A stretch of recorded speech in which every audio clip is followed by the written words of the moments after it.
Hello and welcome to Ethereum Audible. Happy Tuesday. Glad to have you back. Amidst this bear crash, market conditions, well, they're terrible. Let's be frank, let's be honest. I think everyone's suffering through it, but that's what a crash feels like, also in stocks, also in crypto. I think the one thing that it's important to keep in mind is keep calm and carry on. All of the overall larger themes that we've been touching about, decentralization, digital ownership, individual freedom, sovereignty, all of that holds true, as well as a better financial system. So everything is holding true. The systems out there, they're working. That's what's wonderful about this crash in a way that is actually mind boggling. The system is getting stress tested like the traditional financial system did in 2008. And unlike here in the crypto world, there is no Fed, there is no US Treasury that can come bail people out, but there is leverage.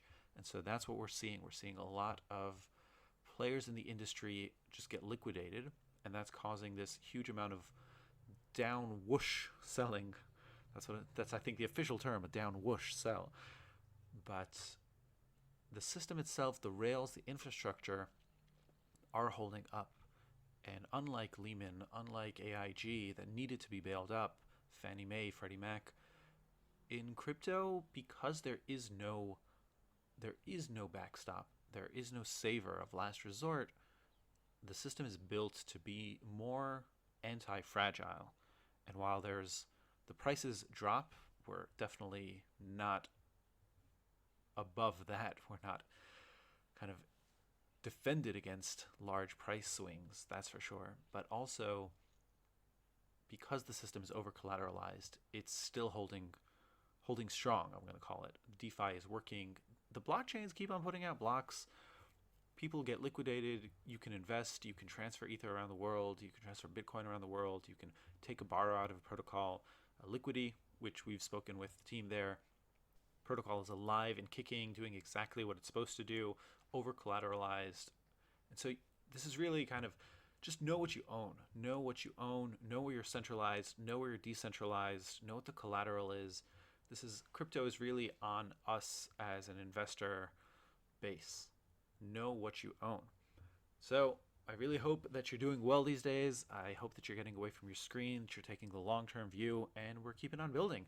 And today I'm super, super excited because this is an interview with a builder in the ecosystem. Today's not a read-through. Today's an interview with Nick, who's the CTO at Tellor. And Tellor is an Oracle, a decentralized Oracle protocol. And this was just one of the more interesting conversations I've had with someone in crypto who I felt I really aligned with on a lot of topics. So I definitely enjoyed that, but I also enjoyed getting schooled on a lot of topics and just super enjoyed this conversation. We dove deeply into what the Oracle problem is, when it makes sense to build with oracles, when it doesn't make sense to build with oracles, what kind of fracture points there are in the system, usually at the seams between a protocol and the oracle, and what you should be thinking about, either as a developer or as someone who's trying to assess the risks in a system. And this was just a great conversation. I've actually listened to it twice since recording just because I thought Nick dropped so much great info, and I hope you enjoy this as well.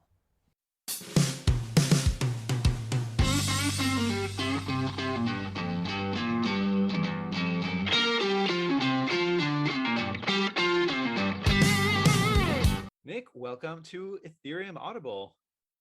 Yeah, thanks for having me. Excited. So am I. So am I. This is a topic that I'm also fascinated by, and I also think you guys are taking an interesting approach that a lot of other play kind of players in the space are taking a completely different approach. And also, I've been binging all your podcasts, so there are a bunch of other topics that are adjacent to the team, to your background that I wanted to touch on. So excited. Awesome. So let's just start with as deep a dive as you can go on what is the Oracle problem, if there's any history on different approaches that have been taken to solve it. Why can't, a blockchain like Ethereum deal with internal oracles for specific things? And then we'll kind of go from Yeah. there into what Tellor is. Yeah. So I think the Oracle problem speaking really high level, is just that smart contracts can't query off-chain information. So, the classic example is, like a price feed. Let's say you have a stable coin and you need to know the Ethereum US dollar price or the Bitcoin US dollar price if you're just doing a Bitcoin one. How does your smart contract actually know that? Well, you could query an API, if you were in a normal computer program, but smart contracts actually can't query APIs. And this actually has to just do with sort of how everything has to be deterministic. So, if you run the program now and I run the program 6 months from now, we have to come up with the same answer. And obviously querying an API, you would not come up with the same answer. So there's no API calls, there's no reading external information. Every blockchains are sort of these closed systems and everything has to be input into the system. So the Oracle problem. So just to double click on that, which is basically because, and do you know if this is specifically EVM or if other blockchains treat it differently? But basically, you're calling an API if the blockchain state is to be held kind of true and I don't know if valid is the right word, but essentially the computation you're running now, someone else should be able to do that in X amount of time and come up with the same computation. And if we're using an external data source, then that's actually not necessarily going to be the case. Exactly. So everything has to be sort of packaged in this. These are the inputs, these are the outputs running the program. And it always comes out the exact same. And that's basically every blockchain, where it's solved.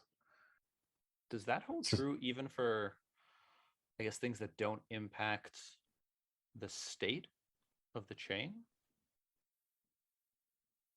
So like what? I guess. So maybe if like a price feed affects the actual contract, but maybe if there's just, I'm trying to think on the fly of a random variable that if I queried it, it would just kind of be, I don't know, an append only and wouldn't affect actually the state. It would just kind of maybe latch on more data into the chain. Yeah, I mean, I guess they don't allow that. I mean, that would be cool. You could just like log metadata. Yeah, or that's something. kind of what I was thinking about. Yeah. No, it would be they don't at the moment. Now it's basically just everything is put in as an input and then it spits out, which is fine. And So the question is always, so I guess using an internal mechanism like a I don't know, like a Uniswap kind of price feed. that's just reading another sort of internal thing. So everything is sort of self-contained within the Ethereum network. But you couldn't read a Uniswap oracle on another chain, for instance. Right. Okay. So sorry, I cut you off. Go get. No, it's good. Yeah, so the oracle problem is how do you sort of figure out who gets to input that data? So let's say let's say you and I are betting on the Bitcoin price. How do we get to pick who gets to put in the Bitcoin price at the end? Obviously, if it's one of us, then the bet is probably not fair. We could rely on some third party. So say there's just one person, they can put it in. We rely on a multi-sig, they could put it in. And it's just all of these problems about how do you come up with an honest answer for what is that the price, or if we asked it just a general question, who's the current president or something like that, that external information should be able to be put on chain in a trustless way. Some of the early approaches, so like I don't know how much your users know, there was like these shelling point systems were probably some of the earlier ones. So especially on Ethereum, you had things like Augur were considered an oracle. So you would ask it a question and then people would place bets as far as like, who's the current, is Joe Biden the current president? And then you would place bets on yes or no. And you would assume that basically if everyone is betting honestly, and as long as people are betting in the system in a way that they're trying to make money, that you're going to end up with a proper answer. There were oracle examples similar to that on people were trying to build on Bitcoin as well. I think the first mention was in like a 2013 Reddit post to the oracle problem. And since then we've sort of just been moving, trying to figure out how do we get the oracle problem solved in a way that we have sort of better guarantees of the data, but then also you can do it faster. So like Augur was notoriously slow, and waiting for these prediction markets to settle was relatively slow. So how do we sort of put data on chain in a quick way? And for all different types of assets. So whether it's a price feed, whether it's bridging information, whether it's, you want weather data from an insurance contract or something like that. And this has been generally the struggle over the past few years, really probably the last 3 or 4 years, with the Oracle space kind of just actually picking up with quite a few different ideas. So I'm gonna try and summarize that succinctly, Sure. also for myself, but also so basically, the problem is we can't rely on off-chain feeds because then the EVM just wouldn't be able to compute it over time. So that kind of breaks the system. And the other problem is just kind of the timeliness of it, where if you're doing something like what Augur was doing, then it's just very slow. Yeah, so this was like, you could, there's all sort of problems. Like you can have oracles as far as like slower prediction market type oracles, but then how do you sort of speed it up? How do you get a real-time price feed or semi-real-time price feed on chain? And it's sort of a completely different problem. So Right. So I mean, now I'm kind of working on a tokenomics project as well, and one of the problems we have really is a price feed oracle, right? Where yep. You want to have someone pay in currency A, and but it be priced in currency B, and to do that you need a price feed. And one of the things we were wondering about was, could we use a liquidity pool to kind of give us that information? For sure. Yeah. So you're referring to kind of like the Uniswap Oracle. Yeah. Yeah. So there are some pros and cons to using on-chain Oracle. It's sort of fast. It's sort of always up to date if you assume, but you sort of make the assumption that there's liquidity in that pool. So if you're using a token that has a lot of liquidity in a Uniswap pool, or there's only a Uniswap pool, for instance, like, yeah, it's probably a fine place to get a price. For things that don't have Uniswap pools, or let's say, for instance, the vast majority of the liquidity is on centralized exchanges, uh, pulling your price from a Uniswap pool, could be dangerous, as far as, if there's not a whole lot of liquidity in there, people can move the price if it's sort of not actively being maintained by somebody. So there are some risks there. Some of the other things, so like, whenever Uniswap upgraded from V2 to V3, usually if you want to be like a completely trustless protocol, you have to probably put in the Uniswap address, and that's your oracle. Well, Uniswap upgraded from V2 to V3, and a lot of the V2 contracts had their liquidity drained, and it went over to the V3 contracts. So now you, as a user, if you were using V2, you would need to then have some way to switch your address, or you would have to like provide liquidity on that pool all by yourself. So there's some downsides for sure. But for the most part, if you're a small token, or most of your liquidity is already on Uniswap, it's a great option. So it technically could work, but then you as a developer would have to kind of put your adversarial thinking hat on and think about what could happen in the ecosystem that would cause it to blow up. Correct. Yeah, and I mean this goes into like, maybe we can talk about it later, like best practices for using these. Like some people, like, you could use like a Uniswap oracle, but then, which could be fine. And then if you say like, we'll use Uniswap, but then let's say we get listed on centralized exchanges, or the liquidity all dries up on Uniswap, we could fall back to Tellor. So like if, there's some threshold of liquidity or something, that if it goes away on Uniswap, then we use Tellor or something like that. And as long as you built that in, then it could be slightly more robust. Interesting. So yes, we're definitely going to get into this later.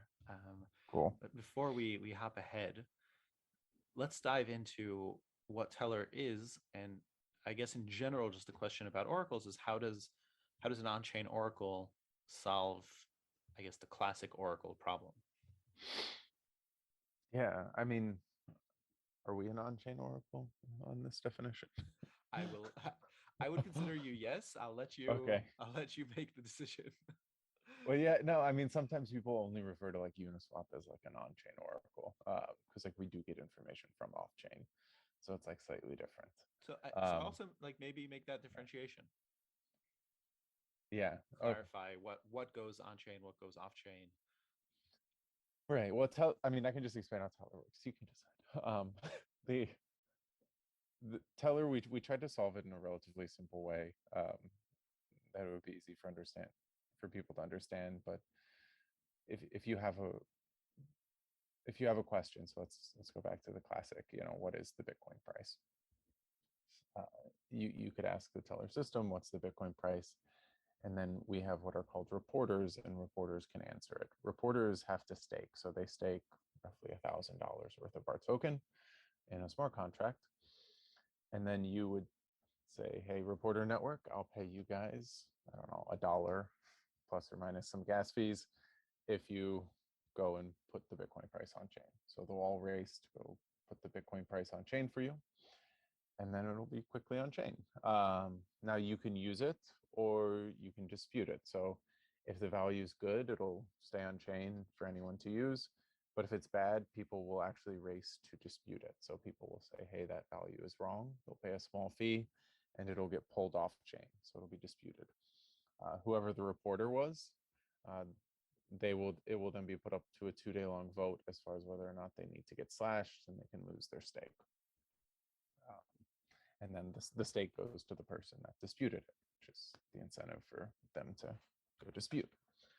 So now what you have is a system that um, basically you can request any kind of data. People are sort of competing to put it on chain for you, similar to, you know, we originally modeled it like after Bitcoin.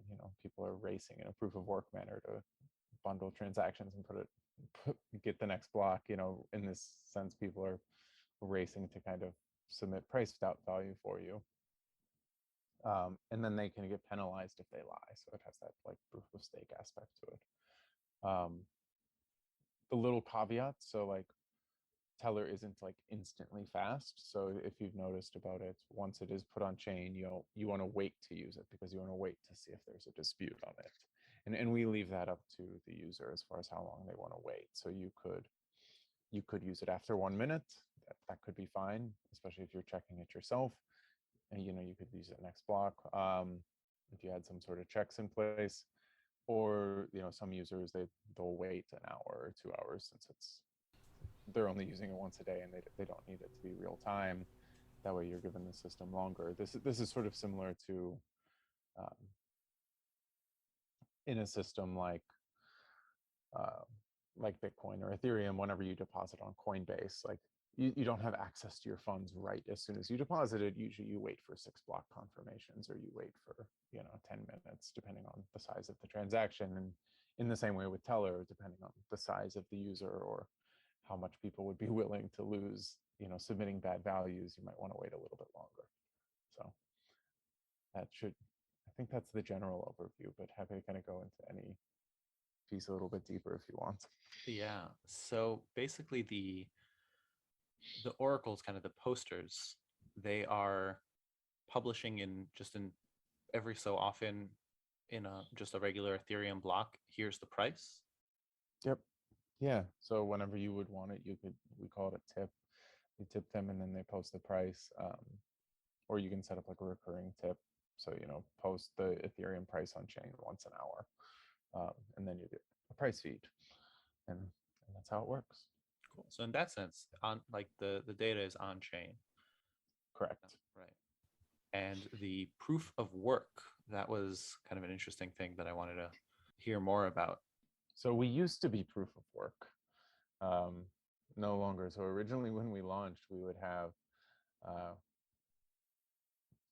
this was like the original Teller model. We had people competing at proof of work to submit. So you would have to be staked, but then whoever won at proof of work would get to submit the next block. And that was the system that we had running for a while. We had since moved away from it just to proof of work was like limiting as far as how fast you could go on Ethereum. And then it actually doesn't add a whole lot to security. Proof of work's kind of cheap. So Why? We, I guess why do you say that?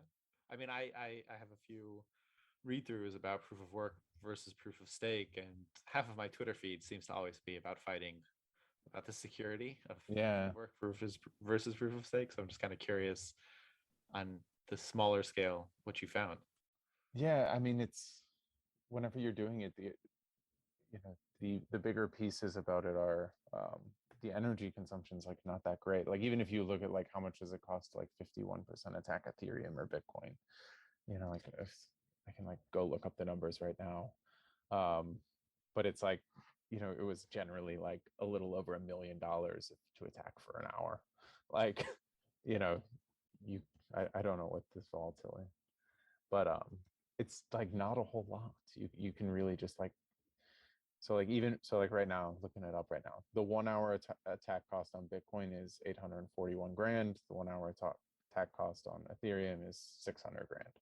So you could like mine every block. If you're willing to just blow 800 grand, you could mine every single block on Bitcoin. There's And some trades that would make that super profitable. super profitable. Nobody's really done this yet. I'm waiting for somebody to start doing these. But yeah, like I mean, and then the smaller networks like Tellor was, we had a decent miner network as far as hash rate, but like if you look at the smaller proof of work networks, it's in the it costs $2,000 to to break it for an hour on the proof of work scale, and we're like, oh man, the vast majority of our security is coming from proof of stake. Like, is it worth adding this giant, you know, proof of work piece? And we had the classic proof of work problems early on too. So like we started out and I wrote like a Python miner, and then I worked with the team and we wrote a GPU miner, and then like a month later somebody started selling custom FPGAs out of China. And there was this like mining cartel, and we're like, man, like we haven't even been alive for like 3 months. How did this happen? um so yeah, it was like and then like you like quit very quickly, like every single one of the people mining on our networks was this like there were these like Chinese mining farms, and we're like, oh my god. Like so They there were want downsides. security. Yeah, it's security, but it's like it's sort of different for early on, Right. especially just as It networks. only really makes sense. I mean, to me, when I heard it, kind of initially, what I thought was, unless you're really, just like you said, even the numbers for Bitcoin and Ethereum aren't crazy high. And if you're the oracle and you can settle that bet, I mean, someone can do some crazy derivative trade, Yep. and it's just bribing the umpire for a very limited amount of time, and you make away with your trade. Yeah, well, I mean, I think you've talked about it on your podcast too. Like, the big piece that actually the security doesn't come from Bitcoin's like cost to attack. It's sort of the lack of finality that security comes in. So, like it's the lack of finality and the fact that everybody has specialized hardware. So, even if you break Bitcoin for an hour, like most people would just be fine. They're just sitting and holding it. And then we're eventually going to revert back. Or if you do actually break it, you lost a bunch of the specialized hardware to break it. So, you would assume that it's sort of Bitcoin's sort of de facto proof of stake in that way, that you have to go buy all this specialized hardware, which is basically staking. Um, Right. so Right. yeah. So when did you guys shift to proof of stake, and how does that model just look purely like a regular proof of stake where No, I mean, well, the system we're on now is the one I described. So it's like not oh, okay. really proof of stake because it's, we're not our own blockchain. So it's not, Right. um, That yeah, was going like to be we my next piggyback. question. No, we just have people sort of bond or report.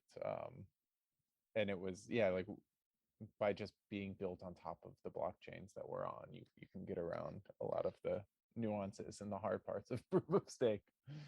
So Right. I think it also makes a lot more sense. That way you benefit from the kind of Ethereum's security price, and at the end of the day, there's still a smart contract that governs people's local stake. yeah, well, and then it's sort of the problem. And like a lot of some oracles have chosen to like go be their own blockchain, but they've sort of done so unsuccessfully because there's always the question of, okay, you're your own chain. Well, how do you get that data onto Ethereum now? where it's needed. And so it sort of has to be built in a smart contract and be accessible on chain. All right. So I guess we started touching on this, but when you guys set out to build it, how did you go about designing the incentive mechanism? I think this is where Sure. you and Brenda come, like your team has really, really interesting background and experience because a lot of these systems are kind of um, they're at the forefront of, mixing old disciplines, whether it's economics or governance, um, and Right. that junction is what's really interesting for me about this entire space. Yeah. So, we came from, we're economists by training. But it was sort of tough. Like a lot of experimentation has gone to get from where we started to where we are now, for sure. But like, if you knew like kind of what project we were doing before this, I had worked, or Brenda and I originally worked at the Bureau of Labor Statistics, and then the CFTC is where I went, and then we started doing decentralized derivatives um, in, in 2017, and we got an Ethereum Foundation grant, and we're trying to do derivatives on a side chain back then.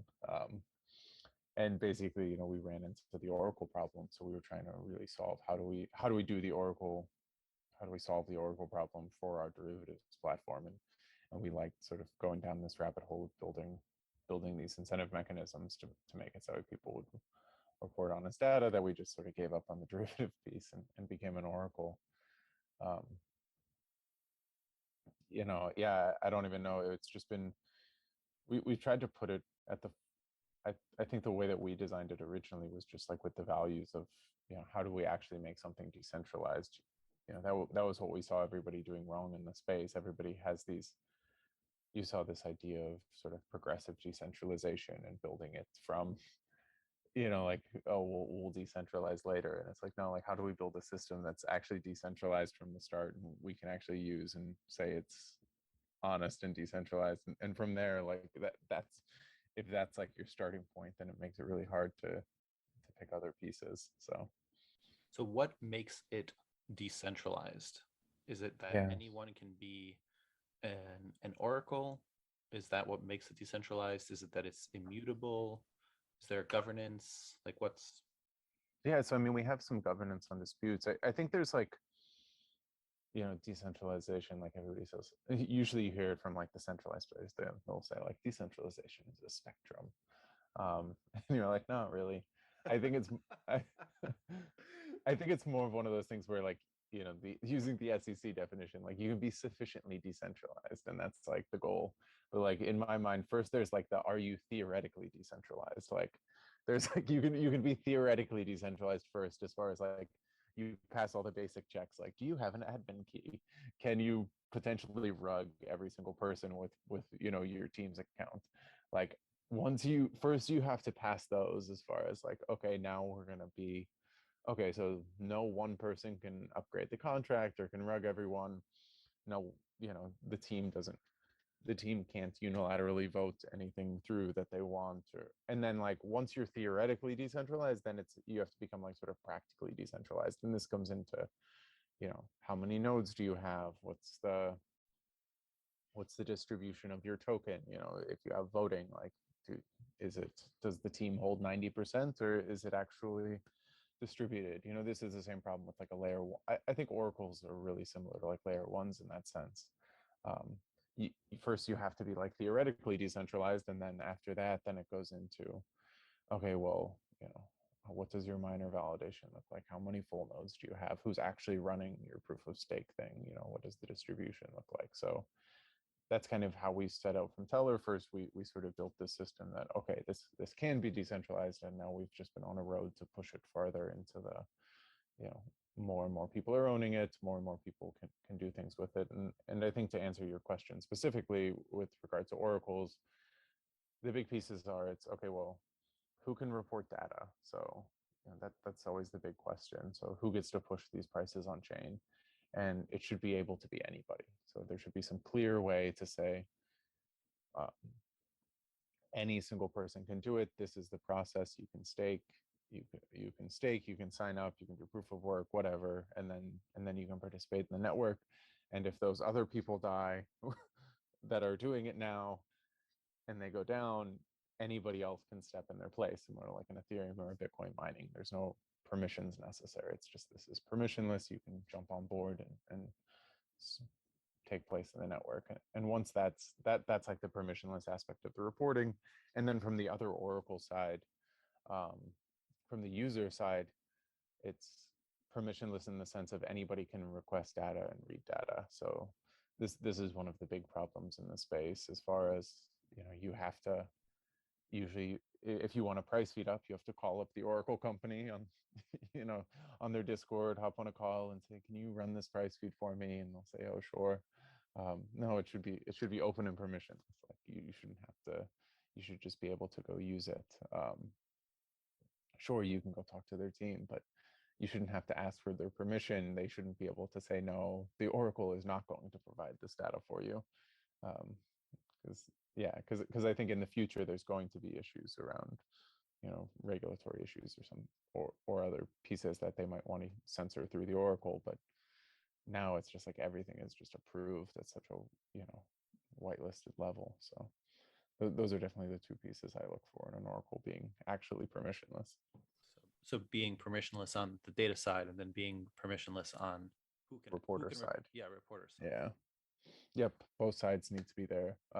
I mean, you could be like, you know, you can have, because it's really hard to have one without the other. So, because they usually feed into each other. Right. So my follow-up to that was, do developers care about decentralization? Yeah. And I mean that I know some developers do, but I guess I'm sure some care about it on a spectrum, but also just like, what developers care? Like, what projects do you think their developers care more about having a decentralized Oracle than just having, I don't know, 15 purely centralized oracles who just post it on chain and then they take, you know, the average of all of them? Yeah.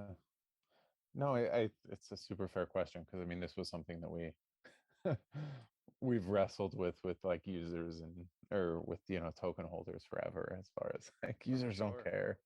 But no, I think we care, but the general piece is that, you know, some users will care, some users won't care, but ultimately we're building on top of like Ethereum. So, you know, in our minds, like, okay, so if you're building on top of Ethereum, like, or most of these crypto networks that are supposed to be decentralized themselves, what you're building should also be decentralized, or else you should probably go use a database or something similar. You probably don't need to be putting it on a blockchain. And if if you if you think that, you know, as far as, okay, if we're building on top of these other decentralized networks, we should also be decentralized. And I think it's one of those things where some users definitely care. As far as, you know, the really good users, the smart power users of the systems building new and novel things. But some users, I mean, it's one of those things like, do people actually care about decentralization in the space? And a lot of times the answer is no. You know, so many projects up, especially DeFi protocols, launch with just straight up admin keys. Like, you know, one or two guys could just rug the entire protocol. And usually what you'll hear from them is that, well, we'll deal with decentralization later. You know, you guys have caveats. There's like always, you know, it's always like slightly different using a decentralized protocol than like, oh, we'll just go use this, you know, chain link price feed that it runs every hour and it's up to date, and we just pretend that it's going to be completely accurate forever, and then we'll figure it out later when we're successful. And that's what you hear. Like, we'll deal with the Oracle problem later, you know. And then what always happens is with these projects, you know, it's like you hear that and they're like, and then you give them a call back a month later and they're like, yeah, like, okay, we're ready to you know, start decentralizing Tellor, because their community, decentralizing with Tellor, their community wants to push them in a more decentralized way.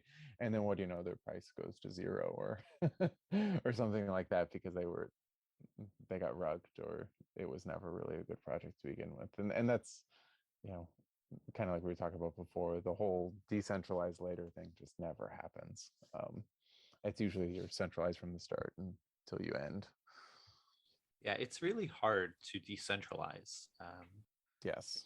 People completely underestimate how hard it is, and especially if you don't build that culture from the beginning. And then a lot of these systems can't always be changed later in the same way that you could change, a centralized system or just something that's not on a blockchain. Like they don't, it's not as smooth. Yeah, no, I mean it's similar to like if you were building an app on just a Web2 database and then you wanted to switch it to Ethereum. Like it's super hard, like because your whole user flow has to change. Like Exactly. like and that's same with the app. Other DeFi protocols, they're like, well, you're right now you're using a centralized oracle and you assume that it's always going to be correct and that it's never going to pause. Well, what happens If it if does. what if it does? And like, and it's always just it changes the whole flow in the worst potential case. So making sure that people understand that has been tough. But we're definitely starting to educate people more. Like I'll be honest, yeah, like 3 years ago when we were doing this, like nobody cared about the Oracle problem, and it was like if you do you remember like Oracleize, that was like who people were using in 2017. I Uh, remember the name. I never really like I never used anyone. so it was so he runs P Network now. Great guy, but yeah, he was just some guy in London running a server, and you would pay him 50 cents and he would send back your smart contract value. Um, and it was very overt. That's what was going on. But yeah, so we've gotten better as a space for sure. People are starting to talk about this stuff, and we're definitely very pleased and doing our part to educate people.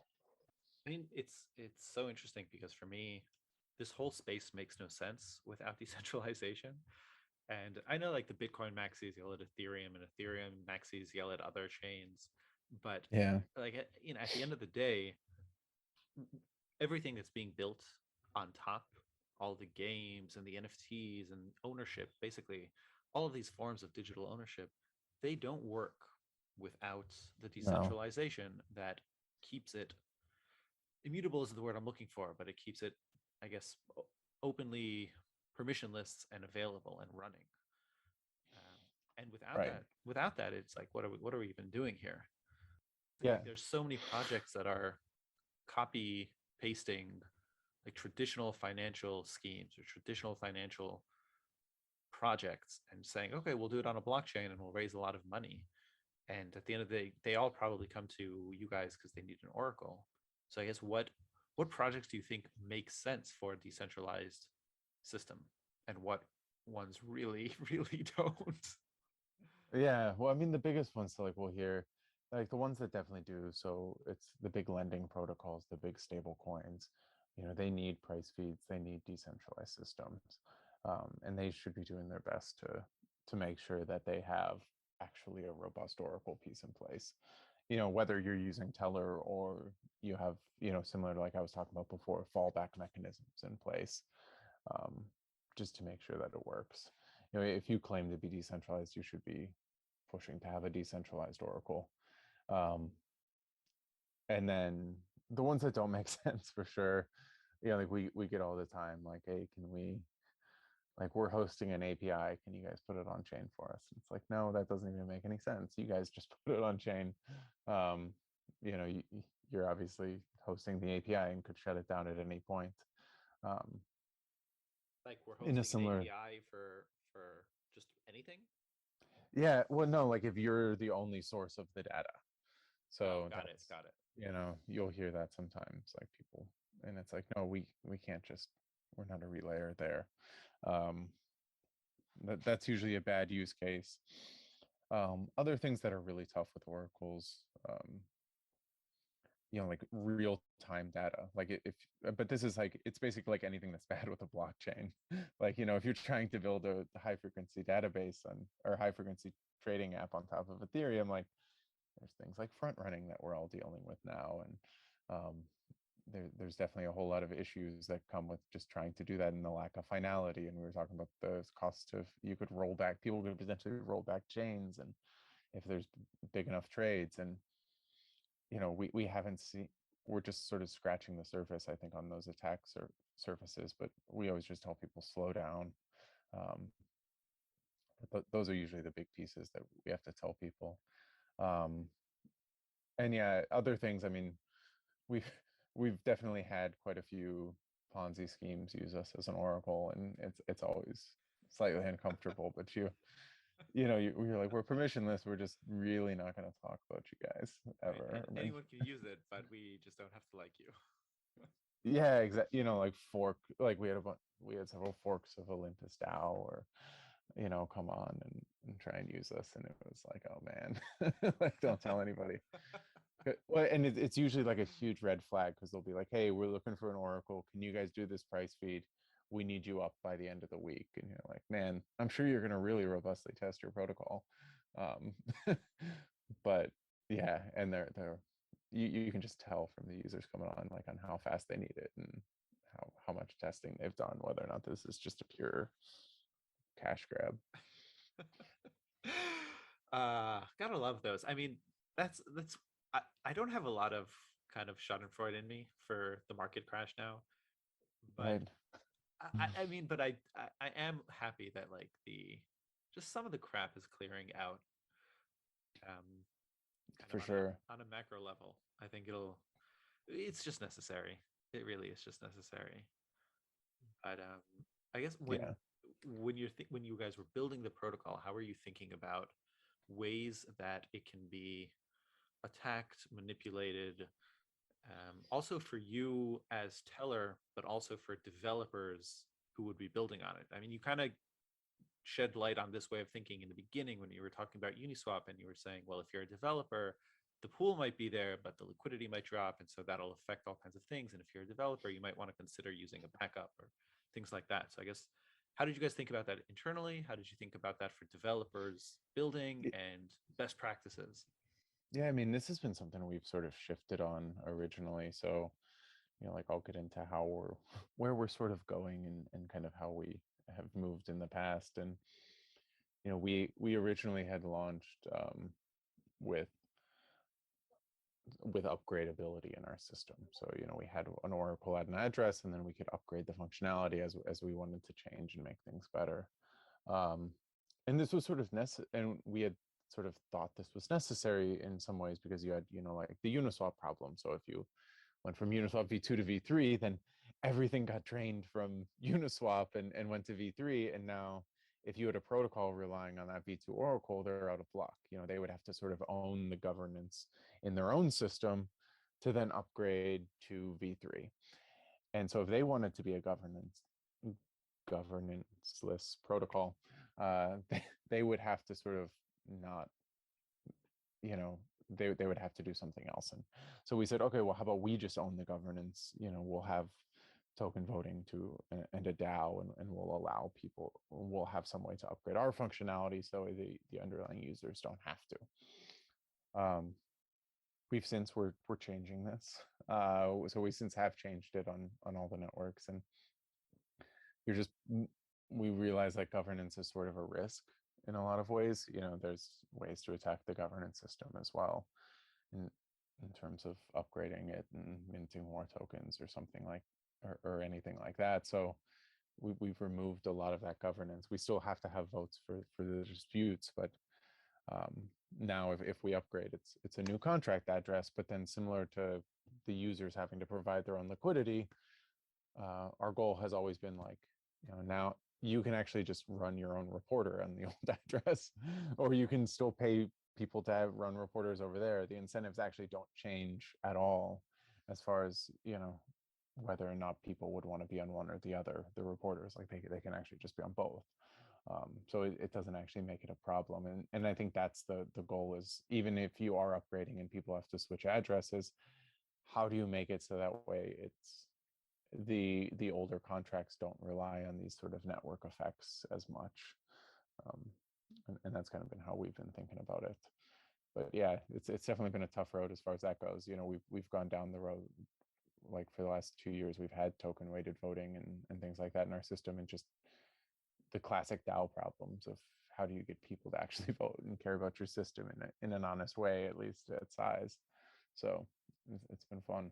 Yeah, it's kind of similar to the building centralized and thinking you'll go decentralized. It's this mechanism where I think the Web3 world has been way too optimistic in the sense of how hard it actually is to get, it's like a running democracy. Yeah, Right? for sure. It's so hard. Even when we live in a country, usually the voting Yeah. percentage is ridiculously low, and that happens once every 4 years. And when it's in an online world, Discord based on how many tokens and everyone, like it's really, really difficult. Yeah, no, I mean, I love the fact that people are trying, and I think DAOs are going to eventually, we're going to be doing some great things with DAOs. Um, Super bullish on them for a lot of things, but as far as some of the core underlying protocol pieces, I don't think you necessarily need, you want to sort of strip it out as much as the risk of the DAO as possible. You just want to have it in the certain areas that you sort of need it in. And yeah, so and then it can sort of limit it and make it okay, I guess. So when a developer comes and builds with Tellor, what are what are the things they should be thinking about? Should they be thinking about what happens if you guys get attacked? How do they deal with that? What Yeah. other like fallback options should they be using? Yeah, I mean, we always tell them like just straight up like there's the first piece like, okay, well, just in a general best practice, even though we won't, just pretend we go down. Like you could add a backup and like what's the worst case scenario? And this is something like you have like even Maker, for instance. Maker uses like a pretty centralized Oracle for their system, but um, they have a 1 hour shut off window. So there's an Oracle update and they don't use it for an hour, and they could shut down the whole DAI system in that time. It's a great example of something that's good. Um, so thinking about, okay, well, what happens if Tether goes down? Other things as far as this has happened with Chainlink, this has happened with Maker as well. What happens if you don't get an update? So Tether doesn't go down as far as a malicious attack. It could just go down as far as gas prices spike up to 20,000 GWay or something like that, and it's just too expensive to put anything on chain. Is your protocol broken? Maybe. Like what should happen there? And just thinking through those pieces is really, really important. But then probably the biggest piece we work with users on is defining the data you actually want to put on chain. So this isn't necessarily our job as far as like we'll put whatever data you want on chain, but it changes how your protocol works, how you define the data. So for instance, if you're in our example of the Bitcoin price, um, there's a big difference between I want the Bitcoin price on chain versus I want the Bitcoin price at 4 p.m. on Coinbase on chain. How much you actually define it has some big implications. So, if you define it as just I want the price from this specific exchange, that can be good. However, now people know where to go to manipulate the price. Or the question is, okay, well, what happens if the Coinbase API goes down? Now, do you get a price? Like maybe. Um, and then same with if do you want a median of 3 exchanges? Well, there's pros and cons to medians. You could now you can manipulate on 2 of the 3, or do you just add more? Or you could do something more ambiguous as far as like I just want a valid Bitcoin price, and then you let sort of the dispute mechanism decide, was it a valid price? But they're super hard questions, and there's not necessarily like a right answer, but just making sure the users actually think through those is probably the hardest part from like educating user perspective. Right. These are like users are basically developers who are building their own stuff. Right, and usually they don't even want to think about this, and Right. like a lot of times we're starting to talk more with people who want us for cross-chain calls. So you want to read the total supply of something over on Polygon for your DeFi app. um, Talking to people, well, what happens if there's the chain halts, or if it rolls back, or like if you wanted some data from Ethereum, like how much finality are you waiting for in your chain? And these are things that most of the time they don't think about, but it's definitely important to think about. Yeah, data's messy. Yes, blockchain data is super messy. Blockchain data is super messy. And I mean, I understand if you're a developer, you just kind of want to do your thing. And I think, by the way, this is like one of the wonderful things about centralized API calls, right? You get this really clear cut, cookie cutter, the good companies who do it and they take care of it for you, and you're trusting the centralized entity Right. to kind of choose the right values for you even. And Yep. this just adds a lot of complexity as a builder. But I mean, I was kind of looking through the documentation that you guys have on your website over the past week, and like you have a whole section on security and use cases, and a section for the developers who you guys call integrators, right? Right. And I was kind of looking for, here are things you as a developer should think about. Like, what happens if our price, what happens if the oracles get hacked for an hour? Not hacked, but there's a malicious Sure. kind of reporter for an hour. What happens if all of these use cases Oh you were no, those talking would be about? good. Yeah. Maybe we Yeah. should get a Gitcoin project to fund this. Well, no, we actually, so this was I was actually last week I was out in Berlin. There was the Blockchain Oracle conference. Um, it was super good. But we sat down with, I ran a round table on best practices for oracles. And so we sat down, there were a few, there were like 5 other Oracle projects there, and so we're going to start a GitHub repo with just here's a list of best practices for Oracle users regardless of what Oracle you use, do this. And that hopefully that can Oh, help that's teach people. cool. I mean, I say that's cool with kind of the geekiest hat I can have on my head right now. Yes. Well, we're calling it the Alliance of Decentralized Oracles, so you can So I'll read it. I'll give it a read through for the yeah. podcast. I started getting into oracles and this kind of whole. I mean, when Augur came out, it was like 2016, I think.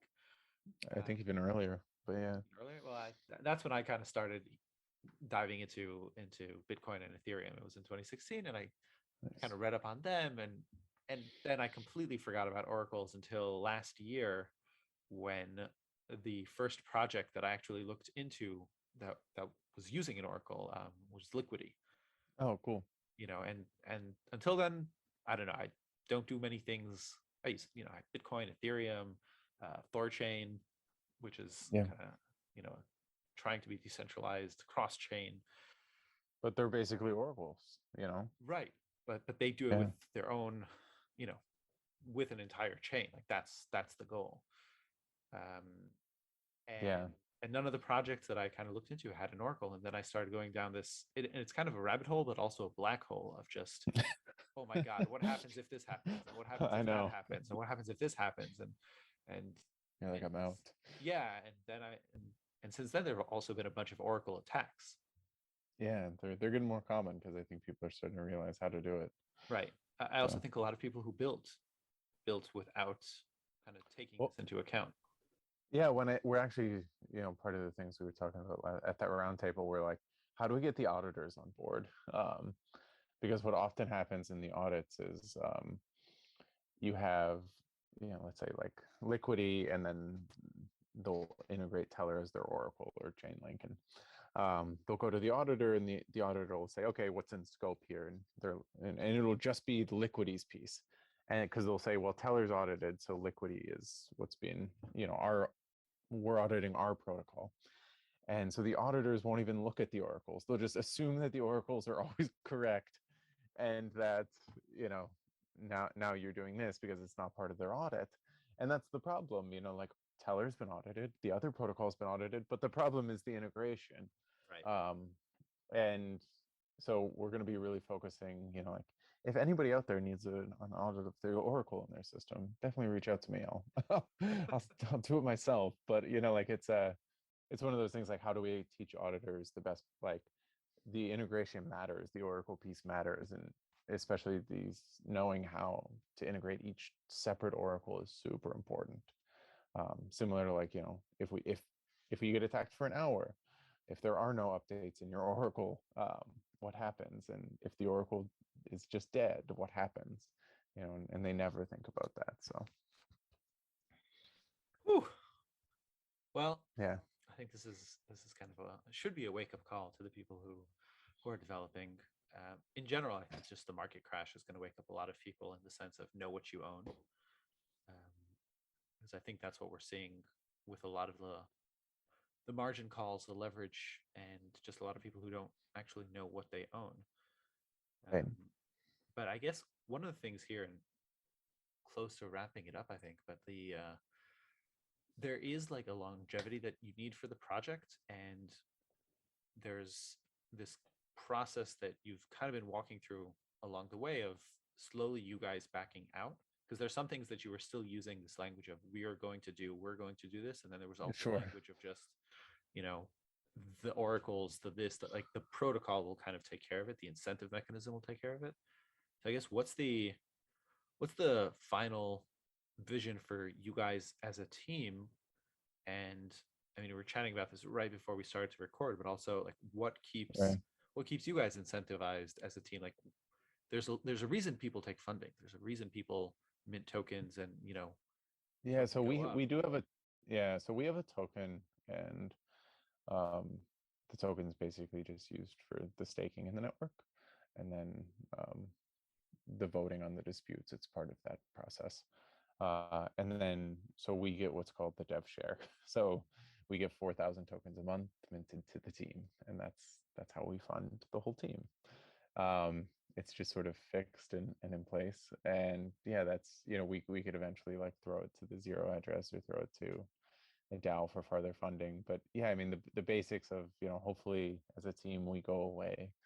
Um, we've said this from the beginning. That's like the mark of success in my mind for any blockchain project, is like if you founded it and eventually the community throws you out.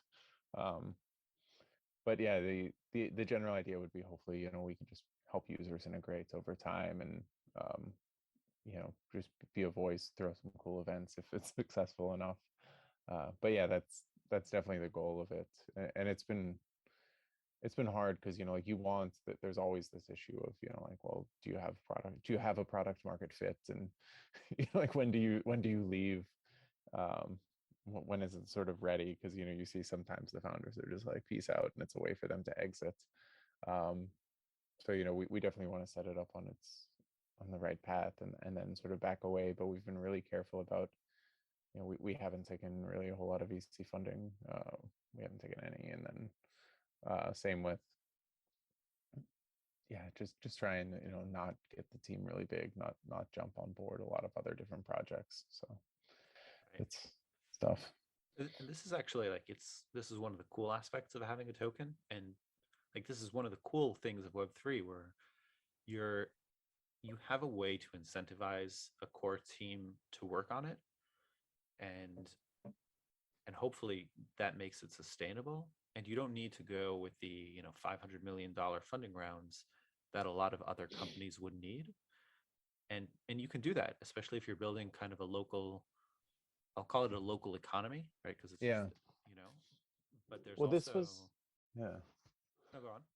Yeah, I mean, this is like why tokens were cool from the get-go. Like, nobody ever thought that like we should have these like access tokens or utility tokens for getting in there. But the reason that you had tokens, or even the reason Ethereum was really cool and stuff like that, is it's a way to sort of bootstrap things. So it gets the whole thing rolling, and it's how you sort of community fund a project to get started. And that's why it never made sense to me. Like, well, if you raised $500 million, why do you need a token? Like, you can probably do without the token. The token in general is, there's these awesome ways that the token is used to create incentives. Like that's like Bitcoin.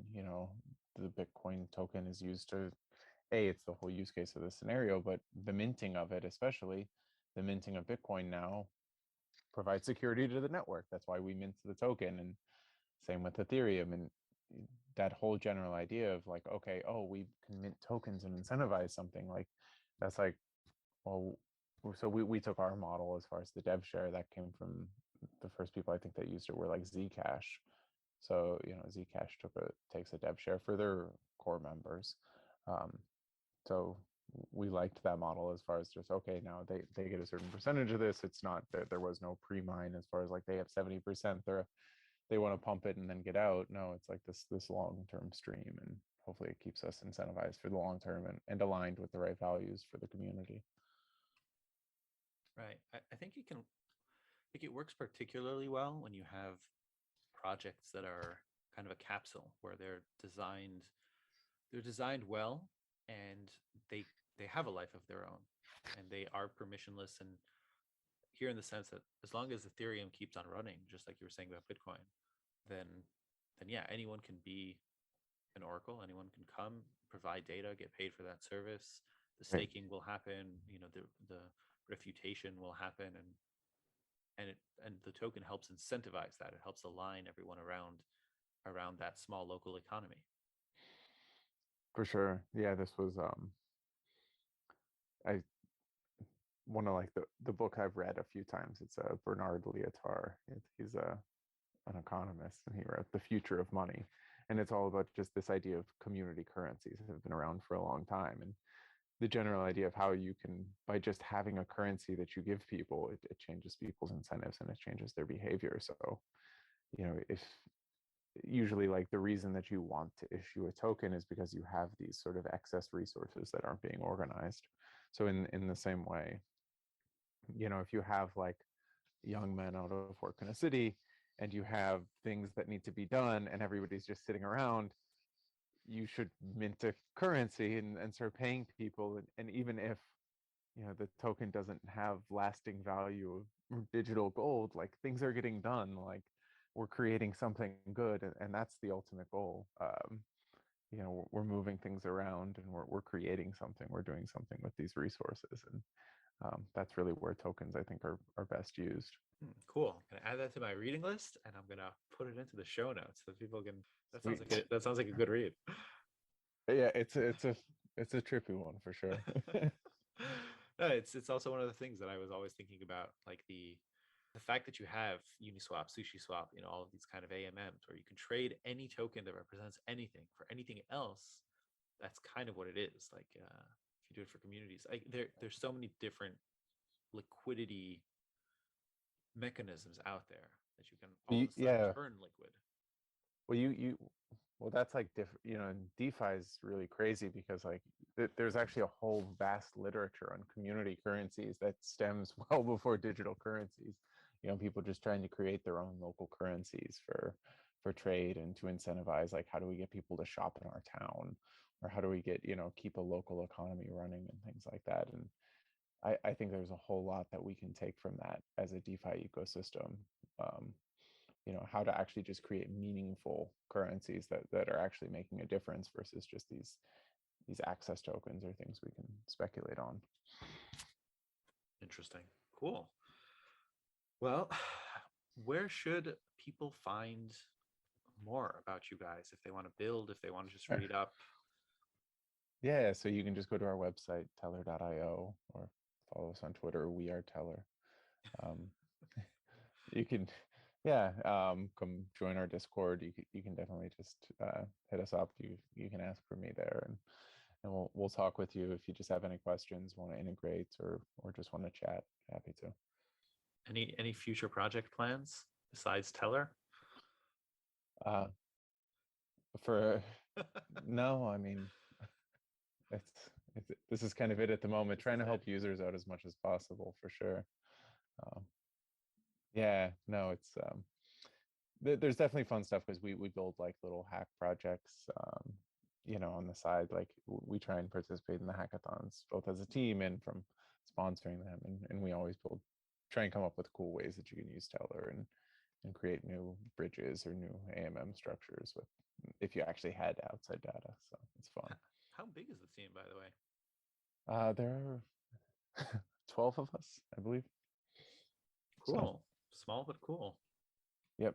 Nah, we're hopefully 12, hopefully going to 0 over the long term, but not too fast with this bear market. Yeah, it doesn't. Who knows? Who knows? At our own pace, not at the market's pace. Yeah, with the market's pace, you never know what's going to happen tomorrow. So exactly. Who the hell knows what's going to go on with the market? But hey, the thing is, as the market goes down, I just like the use cases for for why this is exciting are just like clear to me every single day. That it's just crazy for me, like the kind of the internal conviction that I have and the prices that are going on. So Sure. maybe I'm crazy, maybe the market's No. crazy, who knows? Oh, we're getting way better. I mean, that's like everybody. I think I read on Twitter today, like, the prices have crashed so much, but then everything's still running. Right. Like yeah, I mean, like in 5, 6 years ago, like you'd be hearing about how centralized exchanges are actually insolvent and they're closing their doors, and DeFi protocols all shut down. But no, like everything's, of That, course, a few people have obviously went out with the tide, but yeah, but that's fine. I they're mean, running. Yeah, that's the whole thing. Like, there are two things here that screamed out to me how this is working. And one is that just like everything's actually working. Ethereum's yeah, running, Bitcoin's running. Like, I can move funds around the world in a minute, right? And the other thing is just that, yeah, like the people who took excessive risk get washed out, and that's how you also clean the moral hazard out of the system, which is one of the things we haven't been doing in the regular financial system. right. And I'm actually, I'm sad to see people lose money in Celsius or in whatever happens, but the fact that the moral hazard gets cleared is the right risk adjustment to the system as a whole. So For sure. that's just my 2 cents. But all right, Nick, thanks for this chat. This was super super super interesting. Thanks. Yeah, thanks for having me on. Hope to chat again soon.